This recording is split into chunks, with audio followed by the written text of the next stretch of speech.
안녕하세요. 지난번 중국 상하이 오토쇼에서 시위한 여성의 이야기를 전해드렸었는데요. 상하이 오토쇼에서 시위한 여성의 주장을 반박하는 테슬라의 당시 운전 데이터가 나왔다고 합니다. 며칠 전 상하이 오토쇼에서 테슬라 지붕 위에서 항의하던 여성의 아버지가 사고를 당한 차에 브레이크에 결함을 주장하며 관심을 받았었는데요. 그러나 이에 대한 주행 데이터가 나왔습니다. 데이터에 따르면 차량의 브레이크는 제대로 작동했으며 운전자가 현지에서 허용되는 주행 속도를 초과하여 사고가 발생한 것으로 나타났습니다. 3월 19일부터 열리고 있는 상하이 오토쇼에서 많은 관심을 끈 이 여성의 시위 비디오가 온라인에 등장했을 때 차량의 브레이크 결함을 주장했습니다. 이 여성은 5일간 구금됐으며 전혀 맞지 않는다는 것으로 나타났습니다. 경찰은 시위한 여성의 아버지가 2월 모델3를 타고 2대의 차를 충돌하여 2사람이 다쳤는데요. 다른 차와의 안전거리를 유지 못해 사고가 난 것이 원인이었고, 그럼에도 이 여성은 브레이크 결함을 주장했다고 합니다. 입증되지 않은 주장에도 테슬라는 경찰 수사에 적극 협조했으며 고객에게 자동차 수리를 제공했습니다. 그러나 주인은 수리를 거부했고 전액 환불을 요구했다고 합니다. 지방당국도 합의를 권유했지만 고객은 타협하지 않았으며 계속 테슬라를 비방했고, 결국 테슬라는 제3자 평가기관인 감독부서에 차량의 데이터를 제공하고 협력을 표명했다고 합니다. 테슬라의 사고 해결 담당 직원은 기자에게 이미 자동차 구매 당시 지정한 주소지로 이 데이터들을 전송했지만 그녀는 전화나 이메일에 응답하지 않았다고 합니다. 최종적으로 상황을 명확하게 하기 위해 차량에 대한 데이터를 게시하도록 허용했다고 합니다. 데이터에 따르면 당시 마지막으로 브레이크를 밟았을 때 차량 속도는 118.5km로 나타났습니다. 페달을 밟은 후 27초 이내에 마스터 실린더의 최대 압력은 45.9바에 불과했으며 그 후 운전자가 브레이크 페달의 압력을 높이고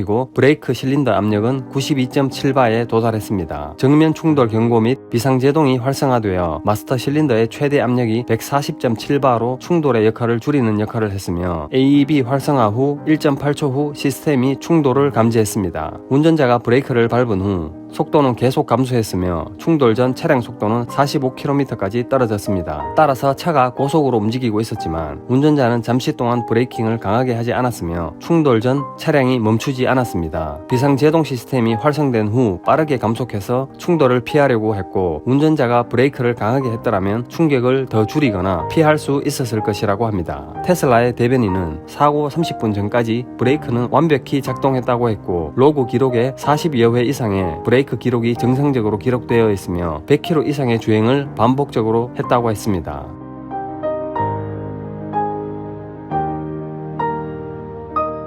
중국에서 이랬음에도 불구하고 상하이 오토쇼, 특히 테슬라 모델 Y 부스는 미친 트래픽을 유도했다고 합니다. 세계 최대의 자동차 쇼인 중국 상하이 오토쇼에서 모델 3의 부스처럼 엄청난 관심을 받은 부스가 있었는데요. 바로 모델 Y의 부스입니다. 영상 촬영 당시 정확하지는 않지만 부스에 최소 120여 명 이상이 동시에 있었던 걸로 보여지며 중국에서 올해 초 발표 당시부터 많은 관심을 받았습니다. 방문자 수를 비교하기 위해 촬영자는 타 부스와의 비교 촬영을 했다고 합니다.